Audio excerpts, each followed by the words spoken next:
Nah, pada kesempatan kali ini mungkin saya akan coba sharing terkait beberapa poin begitu nggih. Yang pertama adalah bagaimana kita mencoba mengenal kembali apa itu stres, kemudian gangguan stres pasca trauma, kemudian juga apa itu penyebab-penyebabnya, gejalanya seperti apa, begitu. Kemudian apa yang bisa kita lakukan gitu ya. Dan sebenarnya bagaimana sih situasi yang ada di Palestina dan mungkin di Indonesia begitu.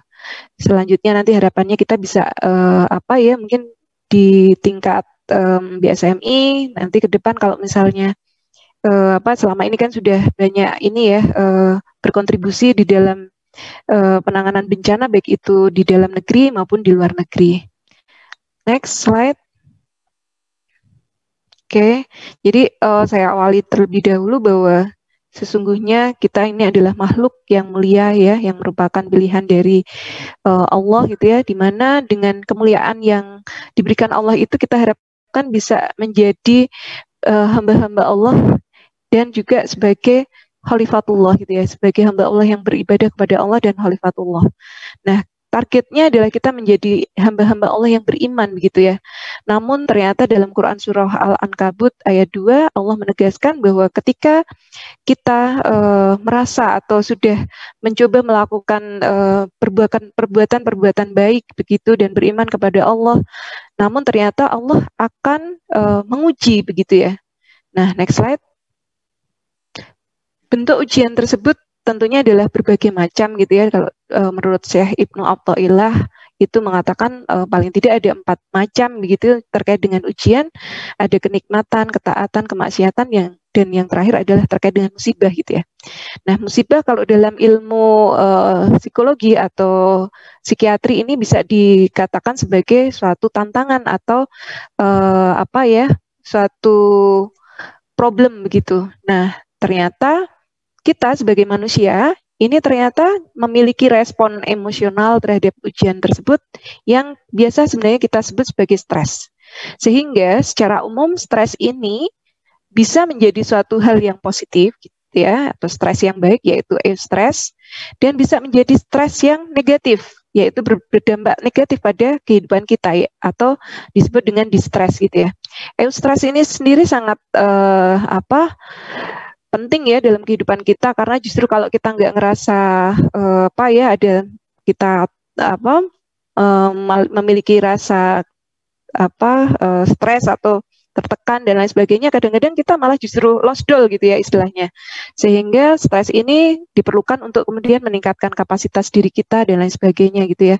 Nah, kalau kita tidak bisa adjust dengan ujian tersebut, maka memang sangat mungkin diri kita jatuh kepada dalam kondisi yang disebut distress. Lanjut. Lanjut lagi. Ya, kita masuk ke dalam pembahasan PTSD. Bapak Ibu yang saya hormati, bahwa PTSD ini adalah suatu gangguan yang berhubungan dengan stres dan trauma, di mana gejala utamanya ini ada experiencing gitu ya. Jadi kayak semacam flashback kejadian yang traumatis di masa lalu begitu. Kemudian juga ada keinginan untuk menghindari gitu ya tentang kejadian atau ingatan atau mungkin tempat dan lain sebagainya, atau perasaan-perasaan yang tidak nyaman gitu ya. Dan seringkali adanya disertai dengan keyakinan negatif. Misalnya kalau misalnya aku lewat situ lagi kayaknya bakal ada kejadian yang buruk lagi, misalnya seperti itu. Serta adanya gejala hiperarousal pada orang yang bertahan dari kejadian ekstrim gitu ya. Jadi ada kata kuncinya setelah mengalami kejadian ekstrim. Nah, memang untuk terjadinya PTSD ini banyak faktor ya, salah satunya adalah faktor genetik ya. Jadi orang-orang yang memiliki keluarga dengan riwayat PTSD atau gangguan mental lainnya itu beresiko juga untuk kemudian mengalami PTSD. Kemudian juga adanya riwayat trauma sebelumnya, entah itu perundungan, kemudian mungkin mungkin dari rumah gitu ya, kekerasan di dalam rumah, atau misalnya pengasuhan yang kurang baik, atau misalnya trauma-trauma secara fisik ataupun hal-hal yang cukup berat di masa lalu itu berpotensi juga.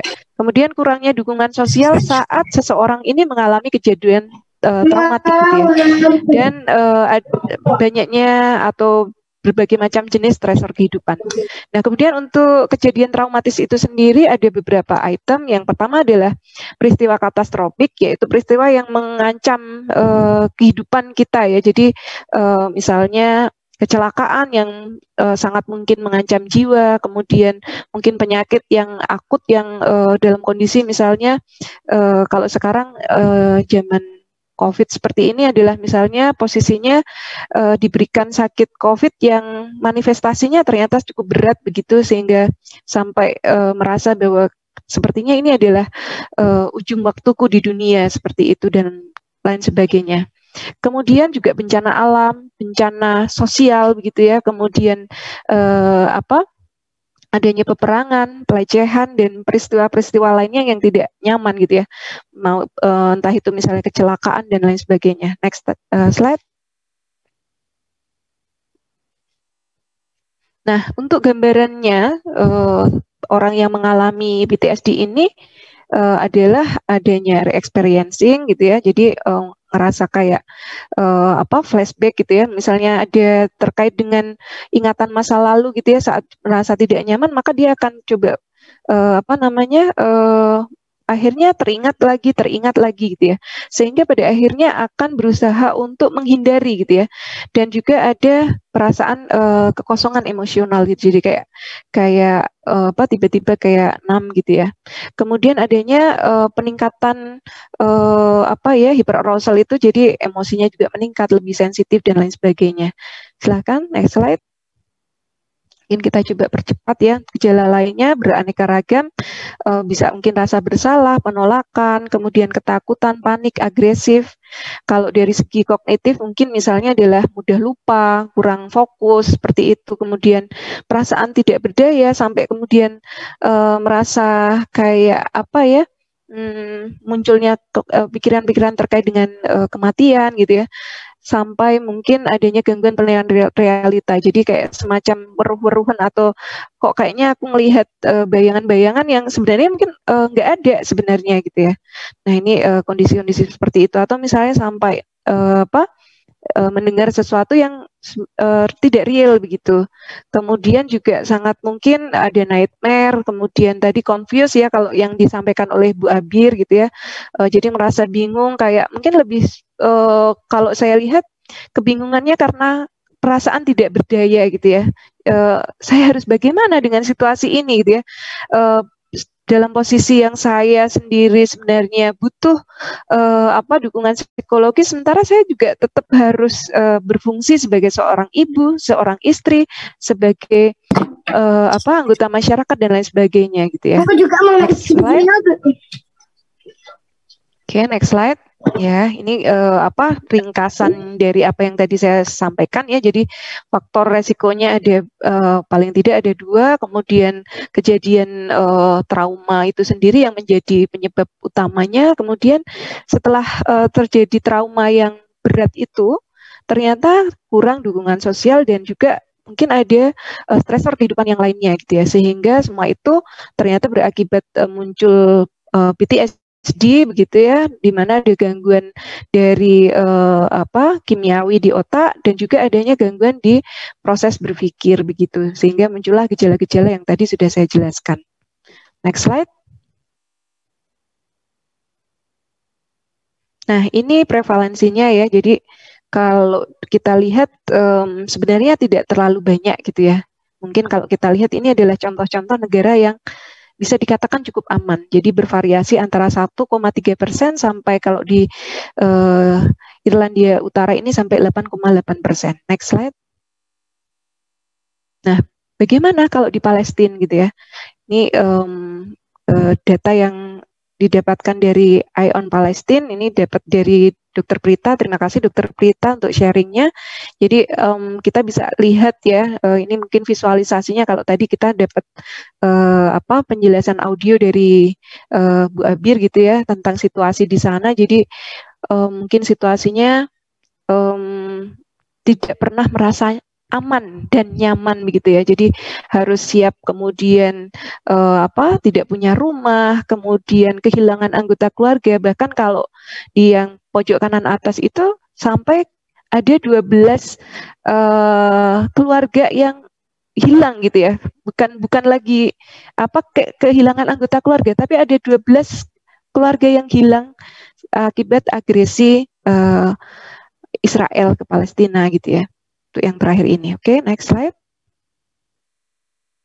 Nah, kita ini mungkin dari jurnal ya, jurnal yang saya dapatkan yang sebenarnya saat saya mencoba menuliskan slide ini kayaknya mungkin jurnalnya semacam ada kandungan bawang merahnya gitu ya. Saya adanya nangis sama nangis gitu ya.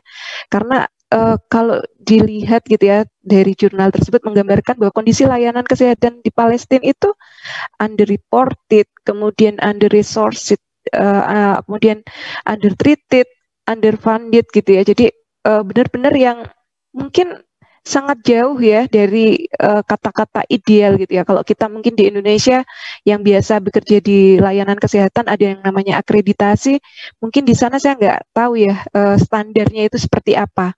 Mungkin standarnya adalah orang yang datang itu kita coba untuk layani sebaik-baiknya mungkin itu ya. Kemudian juga problem kesehatan mental yang paling utama adalah lack of feeling safe gitu ya. Dimana feeling safe ini adalah kebutuhan paling mendasar dari manusia gitu. Nah, dari jurnal itu memang didapatkan data ada 20 orang psikiater di sana. Hanya seperti tadi kita dengar bersama ya penjelasan dari Bu Abir bahwa meskipun ada sekalipun mungkin tidak bisa banyak berbuat gitu ya. Karena memang kondisi yang tidak ideal gitu ya, banyak aspek, bukan hanya misalnya lapangan pekerjaan, tapi juga kalau misalnya mau nerapi di sana pun, kalau misalnya saya bayangkan saya jadi psikiater di sana, saya mungkin akan lebih banyak speechless-nya dibandingkan kemudian pada akhirnya saya harus apa gitu ya. Saya mungkin bayangannya bisa jadi membuat grup-grup atau mungkin grup-grup social worker seperti itu yang kemudian harapannya bisa saya tidak langsung mungkin langsung, tetapi juga ada kayak tim yang kemudian pada akhirnya bisa menterapi peer-nya sendiri begitu. Kemudian untuk wanita dan anak-anak memang lebih rentan mengalami PTSD karena faktor wanita dan anak-anak ini kalau di mungkin negara di luar Palestina nampaknya penjahat perangnya ini adalah penjahat perang yang masih punya adab. Sementara kalau di Israel gitu ya, di Palestina maksud saya, Israel itu sepertinya adab itu sudah nggak ada lagi gitu ya. Bahkan tadi Bu Abir juga di awal cerita bahwa jangankan agresi secara real, bahkan tenaga kerja aja mereka sampai juga melakukan agresi gitu ya ke Palestina gitu. Nah kemudian, ini untuk prevalensi PTSD-nya cukup tinggi ya. Kalau tadi di negara-negara yang bisa dikatakan aman ini hanya sampai dengan 8,8%, di Palestina ini ternyata 41 hingga 68,9% gitu ya. Sangat tinggi itu ya. Bahkan kalau pada remaja yang memiliki riwayat menjadi korban dalam artian terluka begitu, ini sampai dengan 76% gitu ya. Nah, kalau wanita hamil ini juga ternyata ke arah kecemasannya tinggi ya, karena PTSD ini bagian dari gangguan kelompok gangguan cemas gitu ya. Bisa dari ringan sampai dengan berat, sampai juga beresiko pada manifestasi fisiknya gitu ya. Kalau dokter Brita kemarin sempat sharing gitu ya, di sana angka abortus ibu hamil di sana itu sangat tinggi gitu ya, karena faktor salah satunya agresi ini jadi semakin meningkat gitu ya. Next slide. Nah, bagaimana dengan di Indonesia gitu ya? Memang untuk prevalensi Indonesia yang nampaknya negara cukup aman, tapi sebenarnya masalah data kita mungkin masih butuh banyak perbaikan gitu ya, sehingga saya belum mendapatkan data pasti ya terkait dengan prevalensi. Nah, kejadian traumatis yang ada di Indonesia bisa secara pribadi gitu ya, misalnya peristiwa katastrofik yang tadi mengancam jiwa begitu, kecelakaan, pelecehan, bencana alam dan lain sebagainya. Mungkin yang cukup menarik atau cukup membuat kita perlu meluangkan perhatian adalah bencana alam, karena Indonesia ini sangat kaya ya negaranya, ada lautan, ada daratan gitu ya, yang mana juga banyak gunung, sehingga mungkin sering ada banjir, longsor, kemudian gunung berapi, tsunami dan lain sebagainya. Saya sendiri sebagai warga Magelang, kami juga sering deal atau coba untuk pendekatan ya pada warga-warga penyintas Merapi begitu. Nah, untuk penata laksanaannya memang kalau untuk di Jawa ini luar biasa ya, punya local wisdom berupa gotong royong, kemudian adanya kebiasaan untuk curhat. Kalau ini mungkin tidak hanya di Jawa ya, curhat ini sebagai bentuk ventilasi gitu ya, jadi bisa kemudian berbagi keresahan atau apa ya, ketakutan, kekhawatiran, kesedihan, dan lain sebagainya. Next slide. Ya, ini perjalanannya kalau nggak diobati ternyata seperti ini. Memang bisa sembuh sempurna, namun bisa bertambah buruk, misalnya jadi depresi, atau mungkin gangguan mental yang berat seperti gangguan psikotik dan lain sebagainya. Bahkan bisa berakhir dengan suicide gitu. Next slide.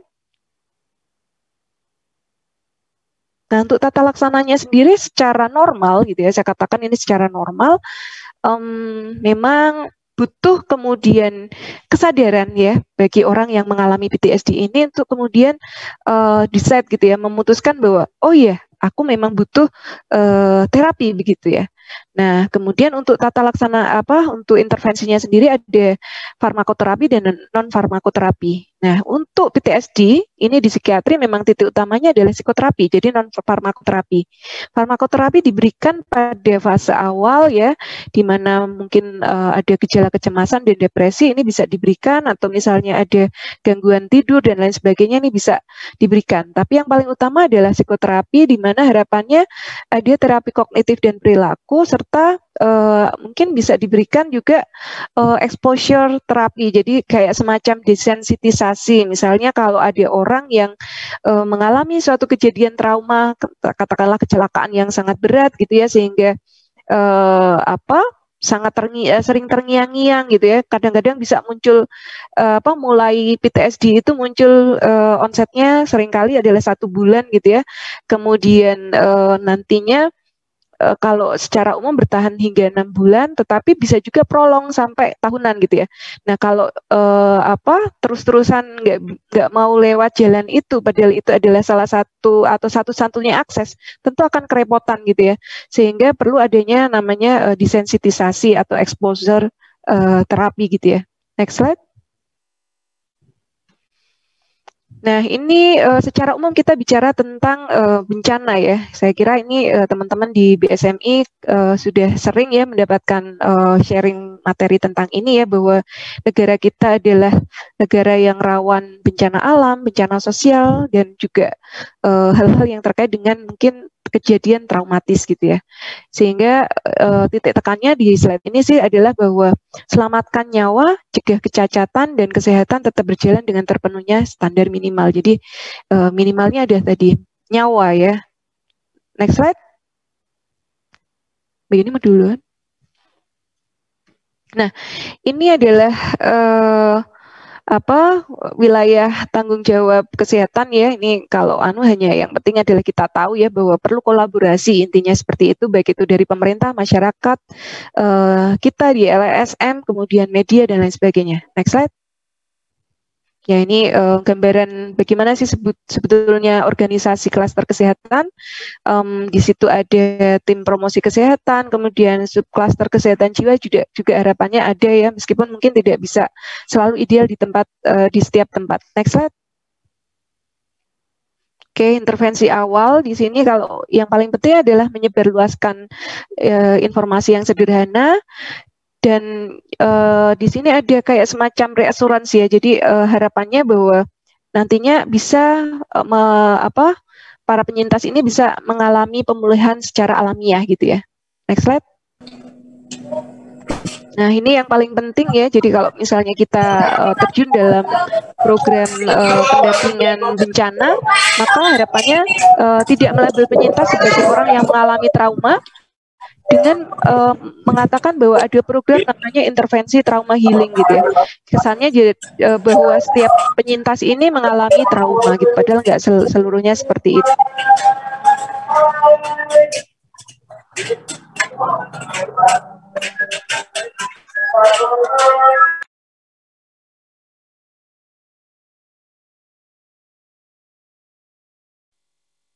Oke, sambil kita lanjut ya, sedikit lagi. Yuk, next slide. Nah, ini yang mungkin perlu kemudian kita pelajari bersama ya, bahwa pada fase awal gitu ya, ketika kemudian terjadi bencana, maka kita harapannya bisa melakukan ini, psychological first aid gitu ya. Jadi gimana caranya dan siapa yang melakukan? Untuk siapanya bisa semua orang ya. Jadi tidak harus orang yang sudah terlatih atau dalam hal ini mungkin psikiater, psikolog dan lain sebagainya, tetapi siapapun bisa melakukan ini. Yang paling penting adalah mempunyai keinginan untuk kemudian memberikan support kepada saudara-saudara kita yang menjadi penyintas, yaitu dengan cara menjadi pendengar yang baik, berempati, kemudian kebutuhannya apa sih sebenarnya mereka, jangan paksa untuk sharing gitu ya, karena kadang-kadang mereka masih speechless gitu ya terkait dengan trauma yang sedang mereka alami gitu ya. Kemudian pastikan bahwa kebutuhan fisiknya ini terpenuhi. Kadang-kadang mereka hanya butuh ditemani gitu ya. Kalau ada keluarga yang memungkinkan itu lebih baik, berikan dukungan sosial, tetapi jangan memaksa. Aku pengen support kamu gitu ya, dan lain sebagainya. Next slide. Ya, ini secara umum yang paling penting adalah upayakan agar kegiatan kemasyarakatan bisa berjalan meskipun mungkin masih minimal gitu ya, dan juga jangan lupa keagamaan. Next slide. Ya, jadi penekanan pada harapan untuk pemulihan secara alamiah, self healing ya. Yuk, next slide.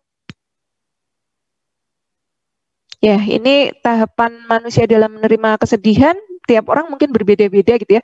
Dari mulai penolakan, kemudian adanya mungkin rasa marah, kemudian nawar, kalau bisa Mbok jangan saya, atau jangan sekarang, dan lain sebagainya. Kemudian rasa sedih, dan pada akhirnya oke lah, memang ini adalah jalan yang harus saya lewati gitu ya. Dan di situ ternyata butuh dukungan gitu ya dari orang lain. Next slide. Nah, ini contoh bentuk dukungan psikososialnya ya, bisa berupa menunjukkan empati gitu ya. Jadi kalau misalnya saya jadi kamu juga bakal merasakan hal yang sama. Kita besarkan hatinya, ciptakan iklim berpikir positif gitu ya. Kemudian tingkatkan kepercayaan diri gitu ya. Dan juga hadirkan dukungan spiritual, karena bagaimanapun juga ini menjadi muara yang atau tempat bersandar yang sangat luar biasa gitu. Oke, next slide.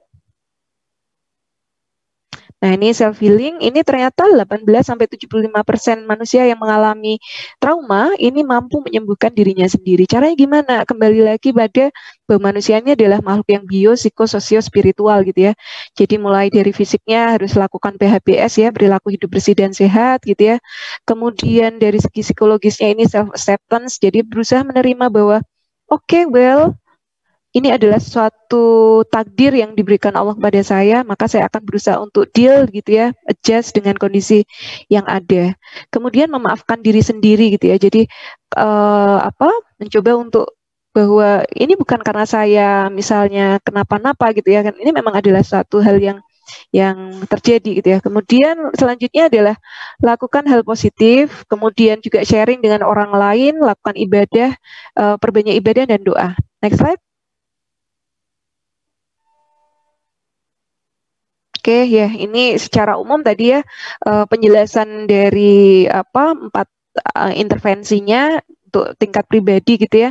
Intinya bagaimana caranya kita bisa mengoptimalkan 4 aspek itu. Jadi bukan hanya misalnya biologi saja, kita tidur atau obat saja, atau misalnya kita mikir positif aja, itu enggak, atau misalnya cerita-cerita tapi tanpa kemudian meningkatkan kualitas spiritualitas kita gitu ya. Jadi 4 aspek ini perlu ditingkatkan. Next slide. Ya, dan yang terakhir ya, jadi bahwa Allah itu memberikan cobaan kepada kita semuanya dengan sedikit ketakutan, kelaparan, kekurangan harta jiwa dan buah-buahan. Dan bagi orang-orang yang sabar, maka tetaplah bergembira gitu ya. Dan Allah dalam Quran surah Al-Baqarah ayat 115 menekankan ya, jadikan sabar dan sholat sebagai penolongmu. Makanya tadi kita dengar sharingnya Bu Abir ya, Masya Allah, bahwa dengan berzikir, kemudian berdoa, kemudian mendengarkan murotal, ini menjadi suatu spirit yang sangat luar biasa ya, yang sepertinya healingnya itu sangat-sangat luar biasa dibandingkan misalnya mungkin psikologis atau psikiatris yang kemudian memberikan terapi gitu ya. Ya, itu sehingga harapannya dengan setiap tantangan atau trauma yang ada itu bukan menjadikan kita semakin kecil, tetapi ibaratnya adalah menjadikan kita semakin baik dan menjadi semakin indah ya, ibaratnya kupu-kupu ya, yang mungkin suatu saat dia awalnya adalah ulat, kemudian menjadi kepompong dan bisa menjadi kupu-kupu gitu ya. Yang tentunya ini akan menjadi suatu metamorfose dalam kehidupan kita, bisa jadi siklusnya bukan hanya sekali dua kali dalam kehidupan kita mengalami suatu trauma. Next slide. Nah, ini adalah slide saya terakhir. Saya kira ya, refleksi untuk diri kita sendiri ya. Ibaratnya kalau misalnya ada saudara kita atau orang yang sedang mengalami suatu kondisi yang traumatis gitu ya, katakanlah Ibu M, bagaimana, maaf mungkin bukan keluarga yang pertama ya, bagaimana kalau saya menjadi Ibu M? Kalau saya sendiri yang menjadi penyintas itu bagaimana? Kemudian kalau saya menjadi keluarganya, apa yang kemudian akan saya lakukan? Kalau saya menjadi misalnya kerabat, dalam hari ini mungkin teman kerja dan lain sebagainya, apa sih sebenarnya yang bisa kita lakukan gitu ya untuk Ibu M? Dan kalau ini konteksnya adalah masyarakat secara umum yang terdampak begitu ya, kalau misalnya jadi relawan, apa yang kemudian bisa saya lakukan gitu ya, atau apa saja yang akan saya berikan kepada mereka gitu ya, bagaimana saya harus bersikap gitu ya. Ini adalah satu take home message ya untuk kita semuanya. Oke, terakhir. Ya, semua tergantung pada kita memandang sesuatu, bukan bagaimana sesuatu itu sendiri ya. Saya ambil kutipan dari Si Kijang gitu ya. Si Kijung ini, Pak Jung ini mengatakan begitu. Jadi memang yang namanya kejadian traumatis ini sangat mungkin terjadi pada siapa saja. Tetapi bagaimana kemudian kalau misalnya kita berfokus pada masalahnya, maka kita tidak akan pernah move on gitu ya. Sehingga yang paling penting adalah kita mempersepsikan masalah itu bagaimana gitu ya. Sehingga pada akhirnya kita bisa deal gitu ya, bisa adjust, bisa bangkit, dan bahkan mungkin bukan hanya sekedar bangkit, tapi kita bisa merangkul orang lain gitu ya. Nah ini yang harapannya bisa menjadi suatu mungkin pengingat bagi kita semuanya ya, dengan masalah yang kita hadapi saat ini gitu ya, bahwa di luar sana masih banyak orang-orang yang mengalami kondisi yang jauh tidak istilahnya tidak menyenangkan, jauh lebih tidak beruntung dari kita, termasuk tadi juga ya gambaran dari Bu Abir gitu ya tentang saudara-saudara kita di Palestina gitu ya, sehingga sangat baik sekali ketika kemudian kita bisa menyisihkan waktu kita, tenaga kita, pikiran kita, dan harta kita untuk saudara-saudara kita yang dalam kondisi yang kurang beruntung gitu ya. Baik, saya kira mungkin itu yang bisa saya sampaikan ya. Mudah-mudahan Bapak Ibu tidak merasa puas dengan apa yang saya sampaikan, sehingga ada keinginan untuk kemudian meningkatkan kapasitas keilmuan lagi ya terkait dengan bagaimana kita menyikapi PTSD ini gitu ya.